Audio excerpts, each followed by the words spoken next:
Bom, antes da gente entrar no nosso bloco agora de controle de adversidade, né, e que a gente vai falar de adversidades externas, né, do mundo mesmo, dos adultos, do mundo real, a gente precisa voltar num mundo que é um mundo de lá atrás, quando você casou, de lá atrás, quando você conheceu essa pessoa, tá? Isso que eu vou falar aqui, para algumas pessoas, para alguns casais ou para a pessoa do casal, vai fazer total sentido, e para outros não vai fazer sentido nenhum, porque eles não vivenciaram essa experiência, tá? Além disso, vão ter pessoas que elas podem sim ter vivenciado essa experiência, mas isso não faz a menor diferença na vida delas, porque elas são pessoas que elas já se impõem e já trazem a valorização delas para dentro do relacionamento e fazem essa imposição para com os outros que cercam o relacionamento dela. Por isso ela não tem esse incômodo, porque ela sabe muito bem se posicionar. E terão também aquelas pessoas que elas já nasceram a partir do final dos anos 80, perto dos anos 90. Essas pessoas que nasceram para esse finzinho, né, de década, elas já vêm de novos pais, né, que são pessoas que já têm um novo formato de visão de mundo, que já estavam dentro de um mundo mais, que procurava ser mais igualitário, tá? Pessoas que são nascidas pela década de 70, 80, vem de um mundo que estava na tentativa dessa equalização, né? Vem de um mundo onde mulheres estavam ainda na luta, né, para fazer com que essa equiparação no mundo acontecesse. Dos 90 não é que a gente resolveu o problema de todo, mas já são pessoas que foram criadas por mães e por pais que de fato já vivenciaram essa demonstração, pelo menos, né, de tentativa de equalização, tá? E aí, o que eu quero dizer com isso? Existe um tipo de criação, né, que, como eu disse, que está muito mais presente em pessoas que nasceram entre 70 e 80, né, que ainda era aquela história de meninos vão jogar futebol, meninos vão fazer basquete, meninos vão fazer atividades esportivas, as quais existia o viés da competição, e que quando ele ganhava, né, apesar de todo mundo falar que o grupo ganhou, mas o bacana era ele, a pessoa, a persona dele ir lá e fazer o gol, era ele fazer a cesta, era ele dar o chute final, né? Então, apesar dele saber trabalhar em grupo, ele não foi criado, né? Não era pelo menos da época, né? E aí a gente tá generalizando, tá bom? Claro que existiram situações em que existiam já treinadores e professores de educação física e tal que já primavam pelo grupo. Mas era uma outra mentalidade, onde um do time ele saía, né, brilhando, né? Então existia um trabalho de cooperação, mas que ao mesmo tempo dentro dele existia um trabalho competitivo, tá? Para que um brilhasse. Já as meninas, elas estavam brincando de casinha, de boneca, né, de desenhar, que eram brincadeiras que elas não tinham um viés competitivo. Até as atividades que as meninas desempenhavam, elas não eram exatamente competitivas, né? Então você fazia balé, jazz, não sei o que, mas tem a menina que quer aparecer mais. Ela só queria aparecer mais, porque, enfim, ela não saía dali com uma medalha que ela era melhor, né? Então ela estava perdida e misturada no grupo e vez ou outra alguém botava ela para dançar na frente, botava para dançar atrás. Diferente do jogo de futebol que alguém fez o gol, né? Então numa coreografia não tem quem fez alguma coisa, né? A não ser que a professora puxasse lá uma e botasse na frente, mas aí Não é essa menina que provou fazendo um gol. Era uma professora ou um professor que puxava essa menina por verificar alguma habilidade dela, né? Percebe como é um pouco diferente o grau de competitividade? E por isso, tantas mulheres dentro do mundo corporativo, elas ainda tinham, né, vindo dessas gerações, elas ainda tinham um entrave, né, para tomar cargos de decisão, cargos muito altos, né, porque ela precisa entrar em competição. E à medida que o mundo foi entendendo que o grande barato da história é a colaboração, as mulheres foram ganhando esse espaço para poder, então, brilhar também aí nos cargos individuais e de comando, tá? E provando seu valor e sua capacidade também. Mas uma coisa que é muito interessante de se observar nos antigos chefes, né? Porque a gente nem chama isso de liderança, né? Uma coisa que é engraçada e para quem já vivenciou essas experiências observar o que acontecia. É que quando a equipe ganhava, né, quando a equipe fazia direito, o chefe era o cara que era um bonzão, porque ele conseguia botar todo mundo para trabalhar muito bem. Então os louros eram praticamente dele. Se ele não fosse uma pessoa no mínimo elegante de falar, eu não faço nada sem a minha equipe, né? Ele ganhava os louros sozinhos e tudo bem. Era assim a vida, né?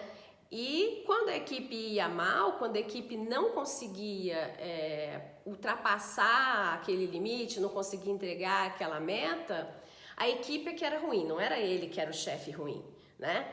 Ele largava, né? Então era como se fazia no jogo de futebol, né? Que se ele fizesse o gol era dele. Mas se o time dele perdesse, não foi culpa dele, esse time é uma droga, né? Então, naquela época era mais ou menos assim que acontecia. Hoje mudou muito.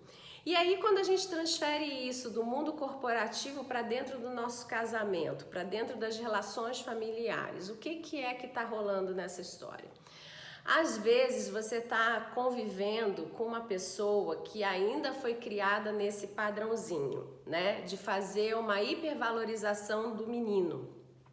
E essa família foi fazendo essa hipervalorização sem perceber, porque era um costume, era assim que se fazia, né? As pessoas, né? Assim como hoje a gente está vivendo determinados costumes que a gente só vai fazendo e sem pensar muito, e que daqui a, 10 anos a gente vai falar, nossa, estava errado, né? Então, essa família, ela ia fazendo isso. À medida que esse menino ia crescendo, ele ia entendendo que ele era o rei da cocada preta, né? Às vezes ele era mesmo, né? Às vezes ele era muito bom mesmo e tal. Em geral são muito bons mesmo, ninguém tá falando o contrário.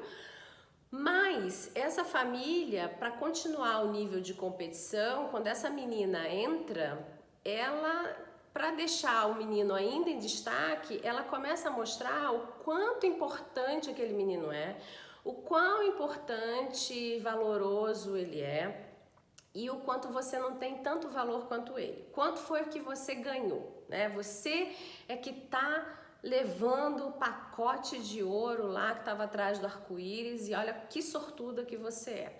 O contrário também pode acontecer, tá, gente? A gente está falando de uma forma bem generalizada.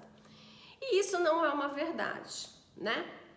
A questão é que às vezes isso vai se contaminando em todas as relações que esse rapaz tem, né? As relações dos amigos, porque os amigos foram criados mais ou menos da mesma forma, ou porque a família sempre tratou dessa forma e os amigos foram vendo ele ser tratado dessa forma e os amigos reforçam isso dentro do relacionamento quando você aparece, né? O quanto você é diferente, o quanto você é menos, o quanto você deu sorte, o quanto você está ganhando, né, nessa relação.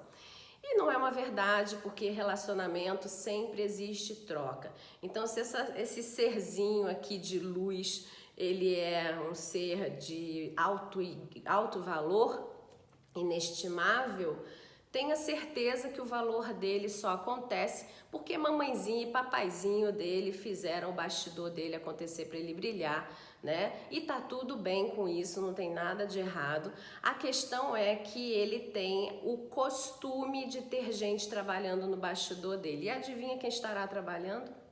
Você, né? Então, para que essa pessoa continue sendo o pacote de ouro que todo mundo fala, né? E que as coisas continuem acontecendo na vida dele, com certeza é você que está lá no bastidor estruturando, né, a vida dele, né? Porque ele não consegue fazer tudo sozinho, não porque ele tenha um grau de incompetência, mas é porque ninguém consegue fazer tudo sozinho.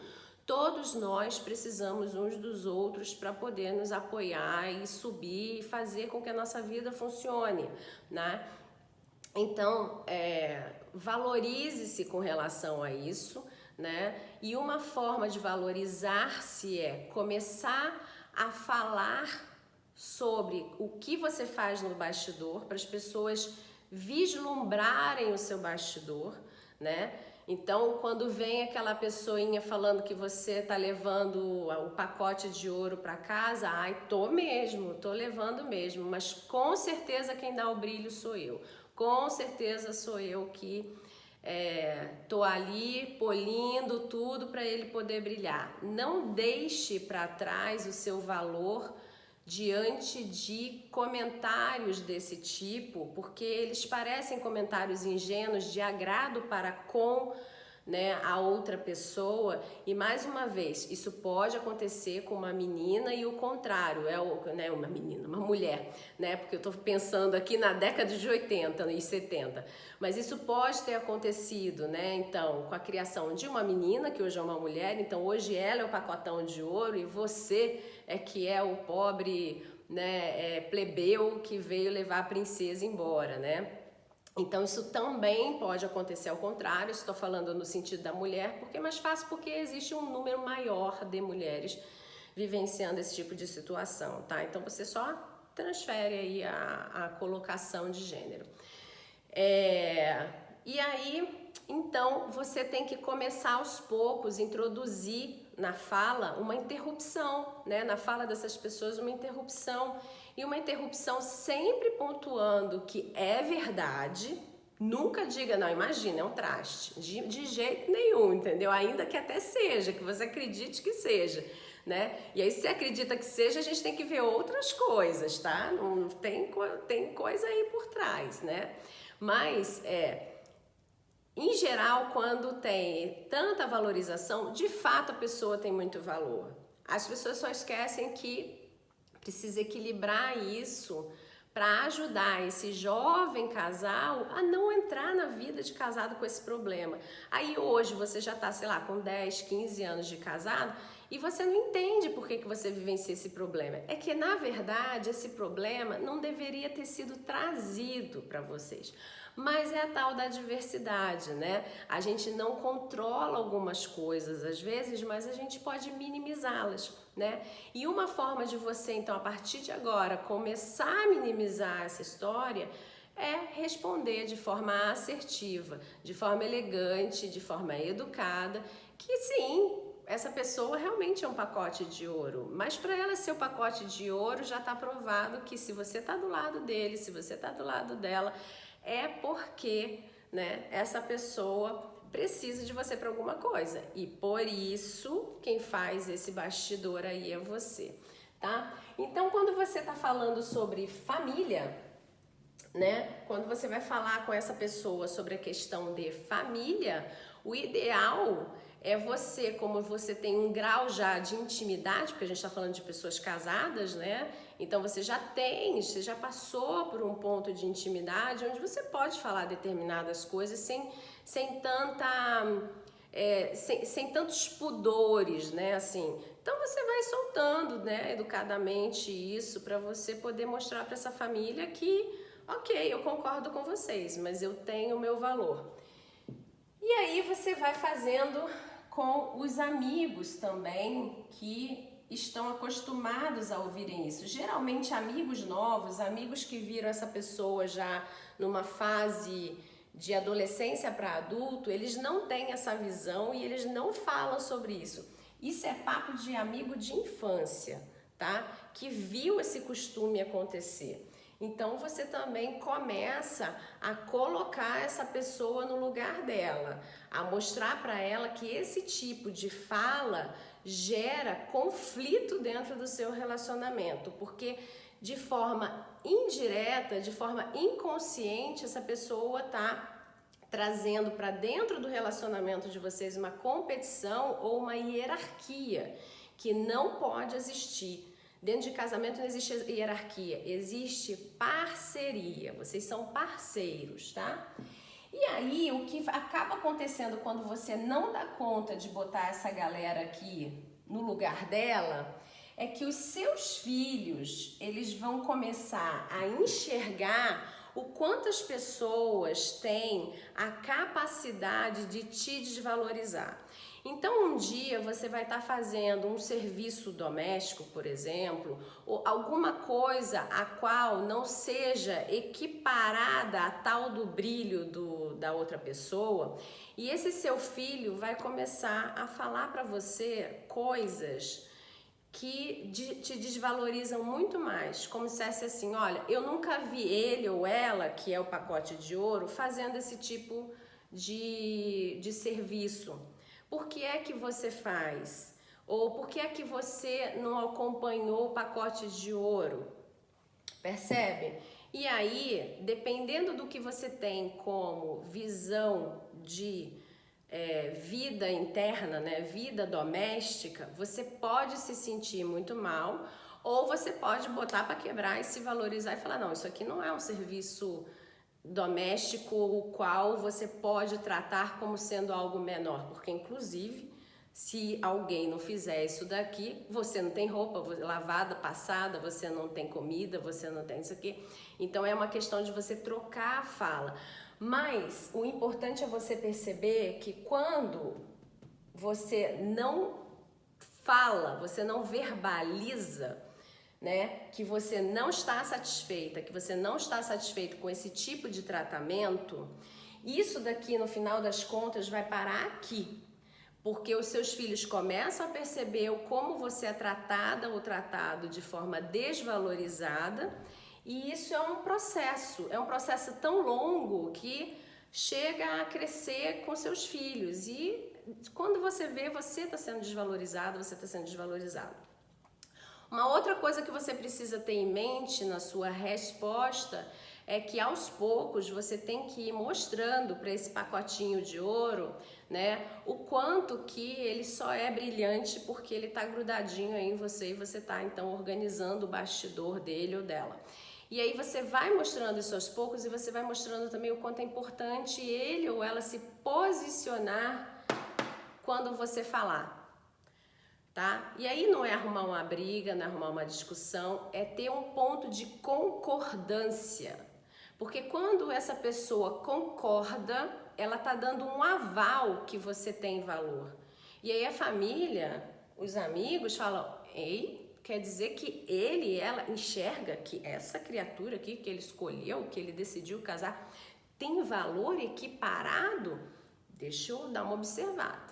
Né? Então, chegou a hora de conversar e colocar isso para o seu parceiro, para a sua parceira, que precisa ter esse tipo de interferência.